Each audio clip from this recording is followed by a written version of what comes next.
Աղջիկներ ջան, այսօր ուզում եմ խոսել մեր բույրերի մասին։ Երեխեք, այս 3 բույրը իրանք ծաղկամրգային նոտաներով են։ Ես այս հոտը շատ եմ սիրում, որովհետև ինքը լանդիշների հոտ ունի։ Լանդիշը, չգիտեմ, թարգմանեք հայերեն, որն է չեմ իմանում, բայց խենթանում եմ այս հոտի համար։ Ինքը 30 միլի է երեխեք։ Սրանից 3 տեսակի կա, ես սա եմ օգտագործել, սրա մասին կարող եմ ասել։ Ինքը շատ լավ հոտ է, կայուն հոտ է, աղջիկներ ջան, իդեպ։ Սա էլ է ծաղկամրգային, մի րոպե։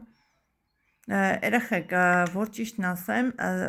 չեմ կարդացել իր շլեյֆը, բայց ինքը ծաղկամրգային է, ոսենց հետաքրքիր նոտաներ ունի ծաղիկների, բայց կայունությունը, ոնց ասեմ, 5 ժամ, այսենց ասեմ։ Համենայն դեպս ես այդքան եմ զգում, չգիտեմ, հետ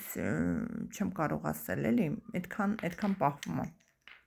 Սա շատ նուրբ հոտ է։ Կան մարդիկ, ովքեր նուրբ հոտեր չեն սիրում,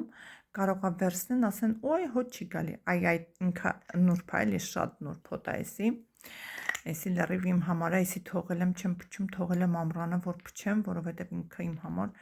ամռան համար, ես ալերգիկ եմ, էսի իդեալական է։ Այս բույրը երեխեք, այս բույրը եւ կայուն է, արդեն բանը, այս կալպաչուկը դուրս է գալիս, արդեն իր հոտը զգում ես դու, սենց,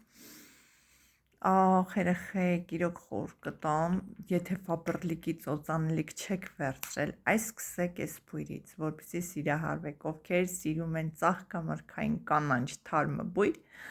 pour toujours, խնդրեմ կարող եք օգտագործել 33-20 արտիկուլով։